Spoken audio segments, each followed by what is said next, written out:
As a member of the Joint Select Committee on Parliamentary Standards, I rise to speak to the final report of the committee, which was tasked with the job of developing codes of conduct for parliamentary precincts, parliamentarians and staff. Between these three codes, all parliamentarians, staff, people who work and visit Commonwealth parliamentary workplaces are covered. The recommendation to develop codes of conduct came out of the review of parliamentary workplaces undertaken by Sex Discrimination Commissioner Kate Jenkins.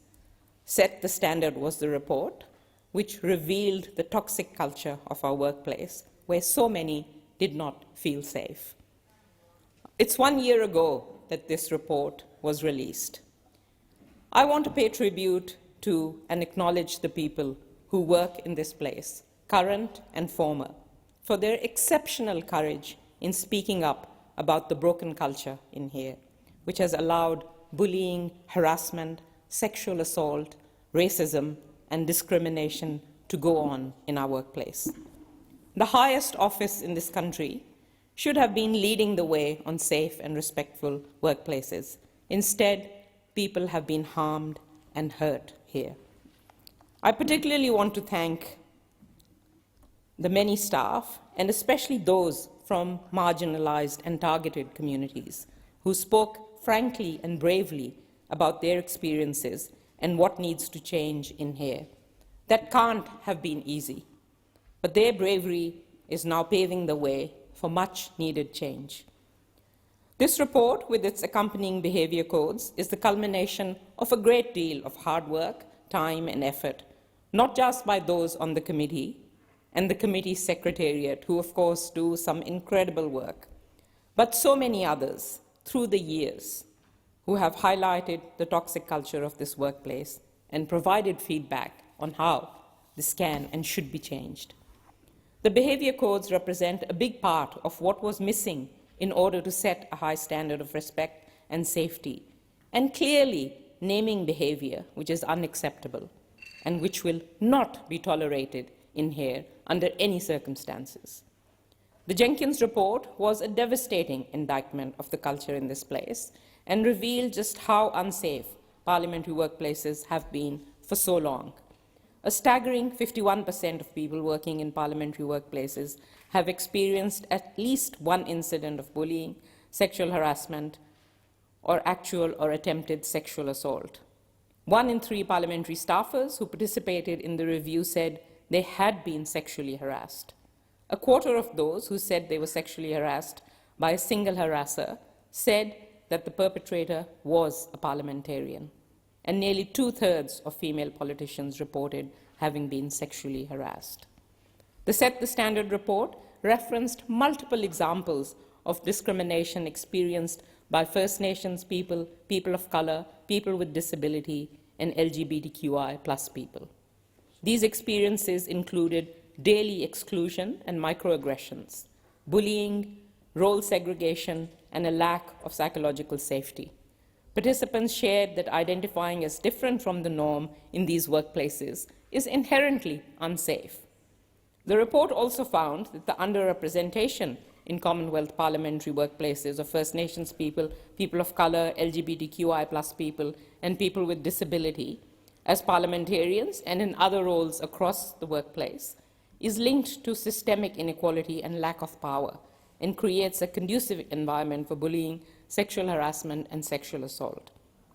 And I must say, as a member of one of these groups, with the lived experience of the seer of intersecting sexism and racism, and someone who has had a lifelong mission of eliminating discrimination based not only on gender, but also discrimination against marginalized minority groups, developing behaviour standards and codes that explicitly addressed this was quite personal. The work of the last few months has been some of the hardest and most emotional, as well as rewarding for me, and I will admit that it does take its toll. I know that there are many like me in our community whose workplaces have been fundamentally unsafe for them. We heard from witness after witness about the need to name and the power of naming unacceptable behaviour over and above basic references to bullying and harassment. Professor Tim Supermasan noted that there was particular power in naming things in instruments like codes of conduct, and that any code, if it is going to be fit for purpose in a contemporary workplace or institution, pays attention to the different forms of harassment, bullying, and discrimination. Professor Tim Supermasan also stated that having a robust code of conduct that pays serious attention to diversity, equality, and inclusion may help in ensuring that the Parliament over time will be more representative and reflective of the Australian society that it serves. Democracy in Colour agreed that it was incredibly important that other forms of discrimination are listed explicitly alongside gender-based discrimination within the code. Fair Agenda stated, intersectionality is really core to having a proper and robust code that would reflect the expectations of the public. The Human Rights Law Centre spoke of the importance of Parliament setting a higher standard of behaviour for the whole country, not just with respect to gender-based violence, but with regard to other forms of discrimination and abuse, including racism, ableism, homophobia, and transphobia. The Australian Muslim Advocacy Network raised similar issues, noting how racist political speech impacted not only on the parliamentary workplace and the accessibility of a parliamentary career to diverse candidates, but on public discourse and the rise of hate crime and violent ideological extremism.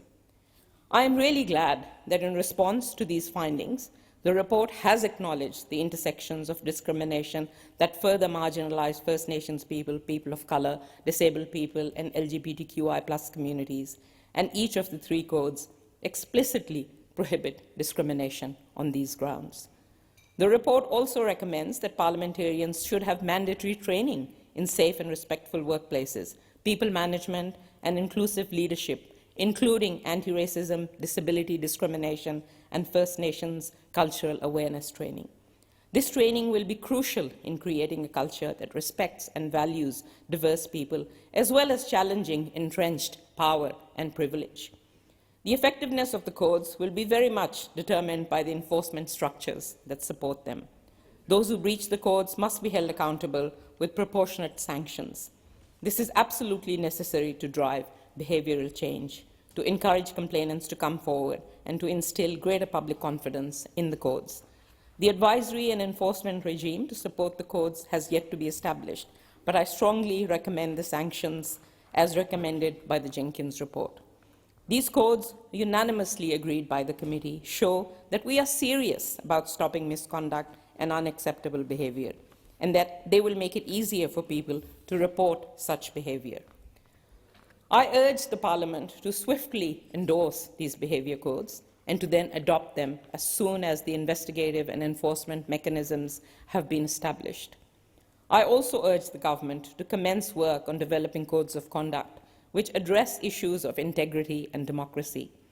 While this work fell outside our committee's remit of preparing codes to make this a safer and more respectful place for those who work and visit here, it is clear that Parliament needs stronger standards when it comes to integrity and ethics.